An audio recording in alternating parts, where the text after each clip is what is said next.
Hello everybody, we come back to the adventures of Huckleberry Finn. Now I am just going to recapitulate what I did in the previous part. So we start off with the novel in this part and then again critically analyze it from various angles. The first module that we are going to start off now is Huck's failed attempt to get civilized.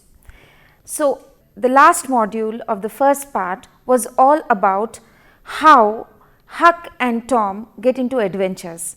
So I am going to tell you that a bit and then move on into the novel.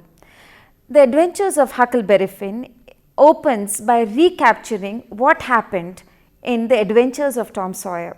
Both the boys, that is Huckleberry Finn and Tom Sawyer, actually have their own adventures in the previous novel and they find a lot of gold from the robbers. Now this gold is not handed over to them, a bit of it comes to both of them, but somebody is in custody. Huckleberry Finn is now looked after by Widow Douglas and also Miss Watson.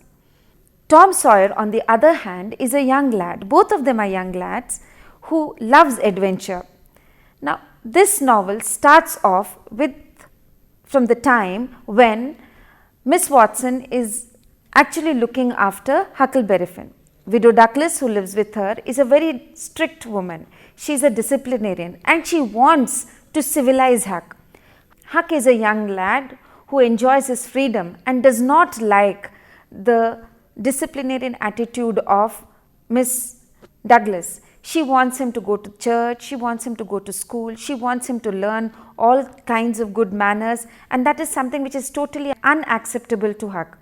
But Tom Sawyer tells him that he should be with Miss Watson and Miss Douglas because he is planning to start a gang of robbers, and unless and until he becomes civilized, he would not take him into that gang. So Huck is forced to stay with this Miss Watson and Miss Douglas, and he just doesn't like it. He absolutely hates it. In the meantime, Huck's father, who is called Pap in the story, comes back. He is a drunkard and he wants the custody of his son. Of course, Miss Douglas doesn't want that at all because they know that Huck's father is a drunkard. So there is this strife that goes on, and then there is a judge called Thatcher and the widow, they both want Huck to be with Widow Douglas, but then his father doesn't agree to that. There is another new judge into the town who says that the father actually has a right to look after the child. So even though this new judge takes Pap to his house and tries to reform him, he is unable to do so because he continues to drink.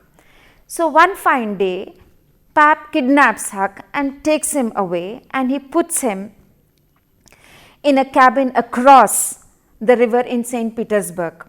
Now let us see what happens in the next module. The next module is all about how Huck escapes from Pap and how he meets Jim.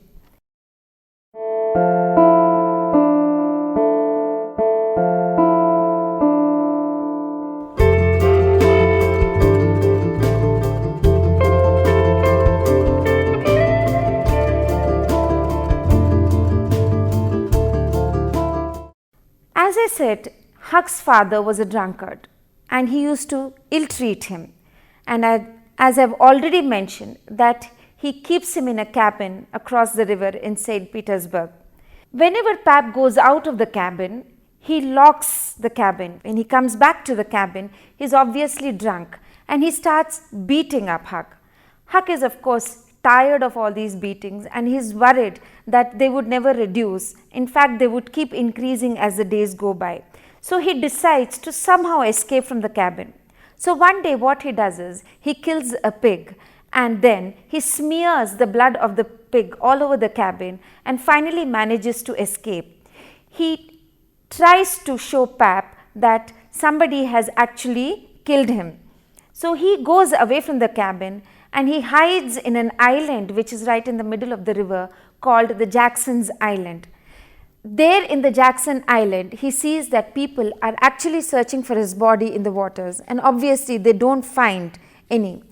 He is quite happy in the Jackson Island when one day he comes across Jim, who is the slave of Miss Watson.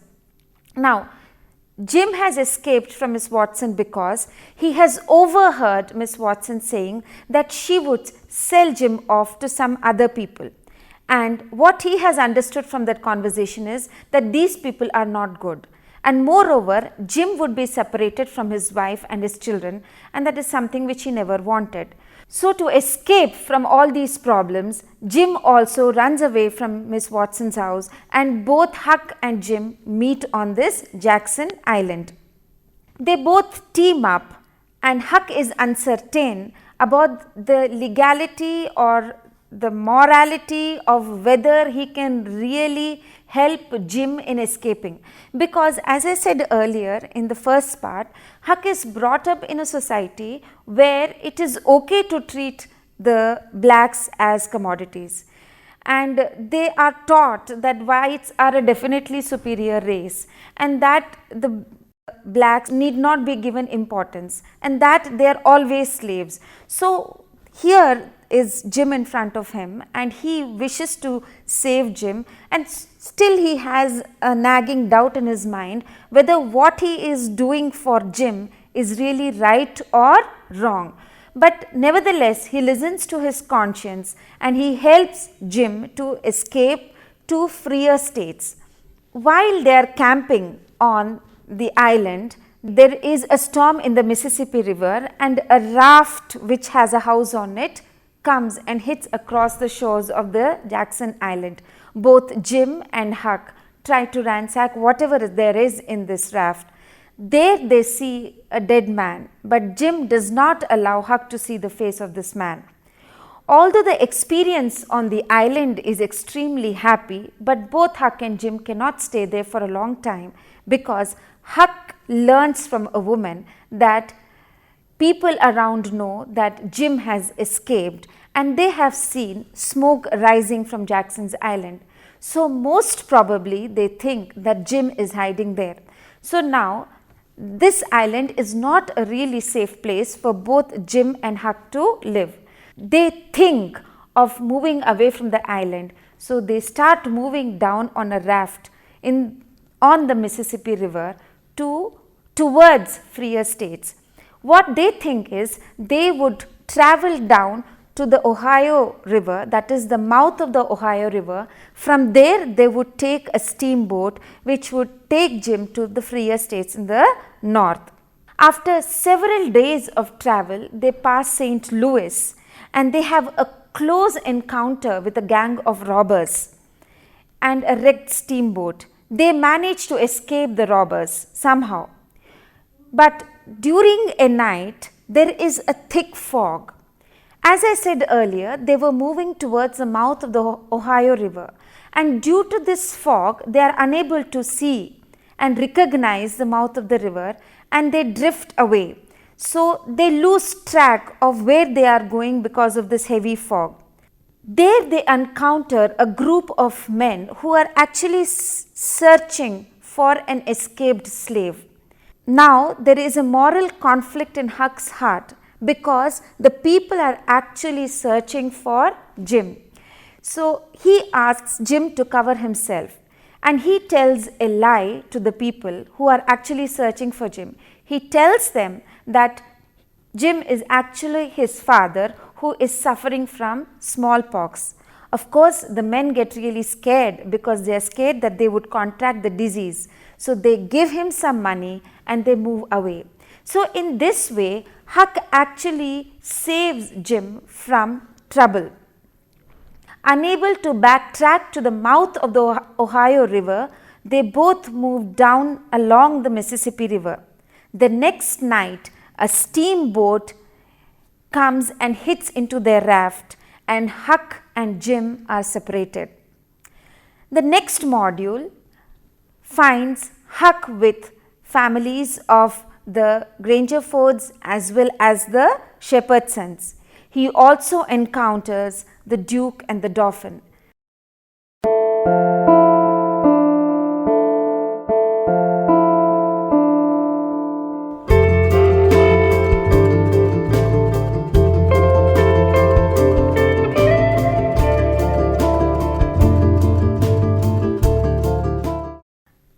Huck and Jim get separated, Huck eventually comes on land. He finds himself in the company of two aristocratic families, that is, the Grangerfords and the Shepherd's sons.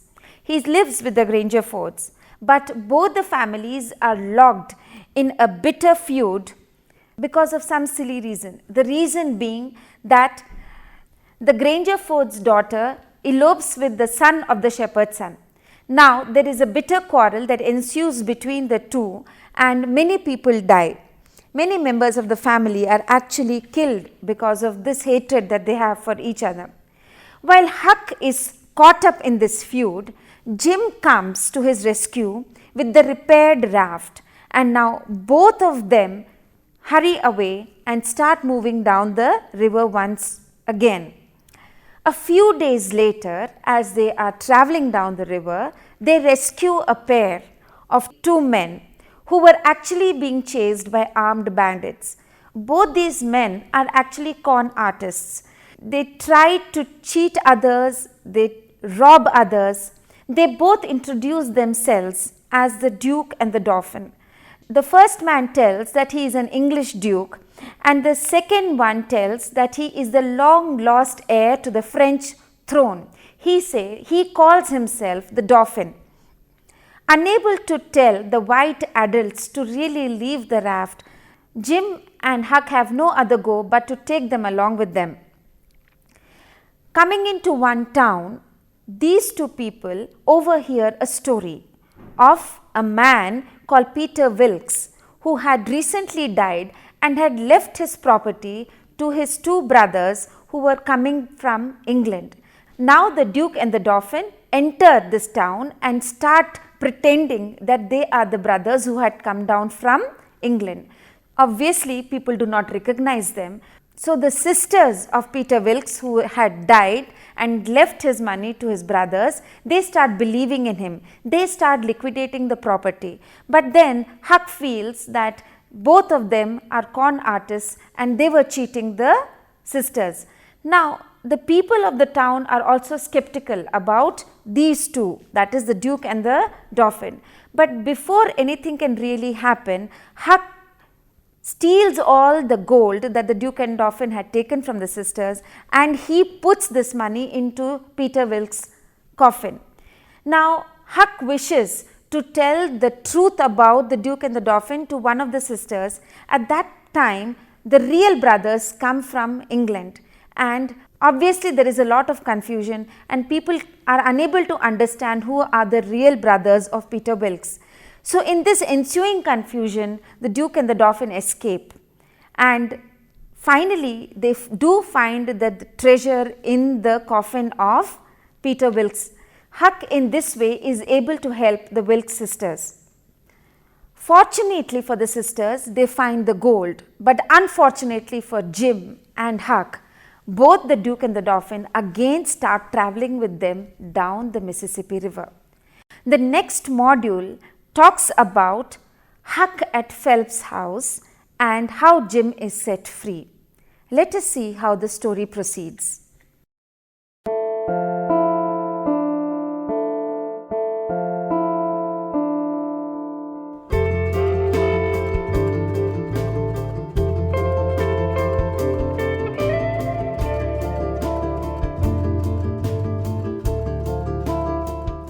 As I was telling, much to the discomfort of Jim and Huck, both the Duke and Dauphin, they start traveling along with them again. Now, of course, they do not learn anything from the experience. They continue to do their scams because they are con artists, but they commit their worst crime, and that is they sell off Jim.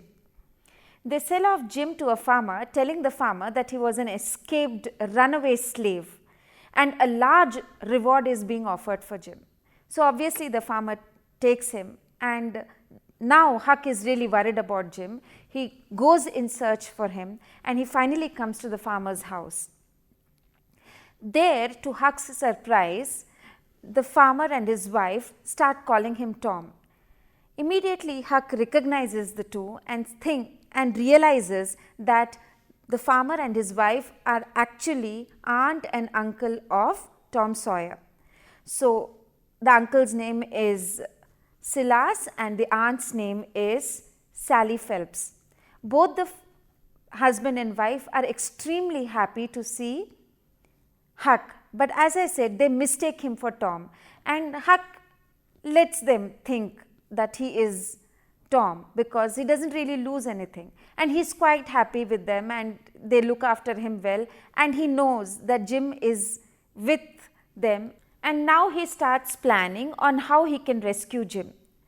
Then one fine day he realizes that Tom is going to visit his aunt's house and apprises him of the situation. Now, as I said earlier, Tom is a very adventurous boy. The moment he knows that Jim is actually captured and Huck wants to save him and free him, his mind starts working overtime. So he really works out in a very elaborate plan of how both the boys can actually save Jim from his trauma. So, of course, Huck doesn't like all that Tom asks him to do, but nevertheless he keeps quiet and starts following his instructions. Now, when they reach Aunt Sally's house, Tom acts as Huck's younger brother Sid. That is, Tom Sawyer has a younger brother who is called Sid. So, since Huck is being taken in as Tom, he starts telling them that he is his younger brother Sid. Both the husband and wife are very happy to receive Sid into their family. Now, both these young boys now start plotting on how to rescue Jim. Tom hatches a very wild plan to free Jim, adding all sorts of unnecessary obstacles even though Jim is not very tightly secured. It is very easy to actually bring Jim out, but then he wants to complicate this thing because, as I said, he loves adventures a lot. Huck is sure that Tom's plan will definitely bring them some trouble. He will definitely get somebody killed, but he doesn't say anything. He goes ahead with Tom's plan. After an eternity of pointless preparation, during which the boys ransacked Aunt Sally's house, they create a lot of problems for her, they make her life miserable, they put the plan into action. One day, they finally free Jim, and as they are running out of the house, a pursuer starts shooting, and in this Tom is hurt. So, what happens is Jim comes back, he along with Huck brings Tom back to Aunt Sally's house, where he is nursed and they put a bandage on him and he takes rest. The next day in the morning, when Tom gets up, he tells them that Jim is actually a free slave because 2 months back Miss Watson had died and in her will she had already set Jim free. But he wanted to get some adventure, and that is the reason why he makes this elaborate plan of actually freeing Jim. And he says that it is a token that he wishes to give to Jim because Jim had really faced a lot of troubles in his life. Now, Aunt Polly, who is another character, enters and she immediately recognizes both the boys as Huck and Tom, and instead of Tom and Sid. So, now their true identity comes out. Huck now fears that his father might come and he might take him away, but then Jim assures him, saying that long back they had seen a dead man in one of the rafts, and that man was actually his pap. So Huck is quite, in a way, relieved that he doesn't really have to live with his father anymore. But then Aunt Sally says that she would look after him, she will adopt him and she will take care of him. But as I said earlier, Huck is not really into getting civilized. He does not really like going to school. He does not like to be neat and clean and attend good school and so on and so forth. He says that he'd rather go off west and find more adventure, and the novel ends there. Now let us understand that this novel is a picaresque novel, and why is it a picaresque novel and what is a picaresque novel in the next module.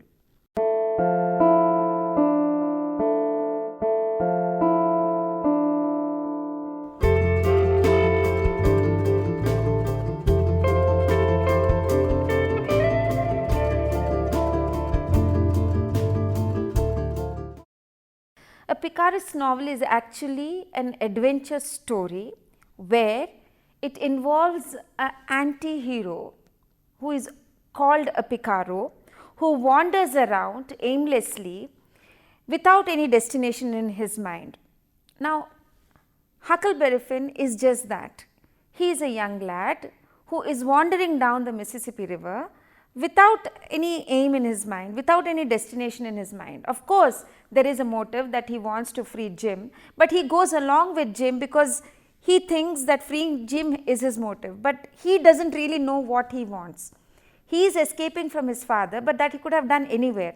So, this definitely falls into the category of a Picaresque novel. It has several other elements, as I said. It talks about an anti-hero who is an underling in a society that existed at that point of time. It is usually narrated in an autobiographical form. So, who is narrating the story here? It is Huck who is narrating the story. And the meaning of the story, or there is as such no plot in the story. There is no end to the story. The story can go on and on and on. There is no end to the adventures of Huckleberry Finn. These adventures he can keep facing as he keeps moving from one place to the other. Therefore, as I said earlier, Adventures of Huckleberry Finn adheres to all these norms of what a Picaresque novel should be. Huck Finn is undeniably a Picaro, and the river is his method of wandering from one place to another. This is because what we must understand is, it is not Huck who is wandering down the river, he is actually being controlled by the river in one way or the other. As he moves down the river, he comes across a lot of adventures, he undergoes a lot of escapades along with Jim, and there is a transformation in him. He learns a lot out of life. Huck Finn, therefore, as I said, is a perfect example of a young boy with adventure on his mind, and thus the characterization of Huckleberry Finn as a Picaro is drawn flawlessly in this novel. It is these crucial traits that mark this particular novel as a Picaresque novel, and that has made this novel unique, and it is one of the most famous adventure novels that has ever been written. Now, in the next module, let us understand what role does the society play in this novel. Mark Twain's Adventures of Huckleberry Finn talks about the dangers inherent in adhering strongly to the preconceived notions of the society or the values of the society. For instance, a common principle in Huck's era states that African Americans are actually slaves, they can be possessed and they can be bartered off just as commodities or objects in the house. Twain wishes to negate these hypocrisies that are inherent in the society. He wishes to tell the readers that this is not how a society should be. A society that is based on equality and justice and fraternity. He wishes to expose these negativities in the society that were prevalent to his readers. Therefore, he intersperses the entire novel with incidents where the blacks are ill-treated by the whites. So, within that novel, Twain implies that it is often better to trust one's instinct rather than go by the traditions of the society. And Huck actually learns to do just that at the end of the novel. Because at the beginning, when he is trying to save Jim and take him to freer states, there is this moral strife within his heart and in his mind whether what he is doing is really right or wrong. He listens to his instinct and helps Jim. When he tells the people who are searching for an escaped slave that Jim is actually his father who suffers from smallpox, there is again a moral strife in Huck's mind, but then he overcomes that, and as he faces all these adventures Huck realizes that it is always better to go by his instinct and what he thinks rather than what the society expects him to do. So, the society does play a major role on the psyche of a person, but yet Twain tries to tell us that Huck finds his own self in this order which is highly traditional. Religion is repeatedly shown in this novel, it repeatedly crops up in this novel.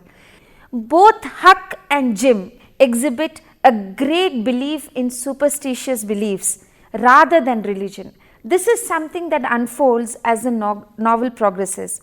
When Jim predicts weather by just looking at a bird, we see an innocence in his words. We see a person who relies on nature to tell what is going to happen ahead. This is something of a surprise for Huck because he all these years has been taught to follow the rules and the traditions that existed in the society.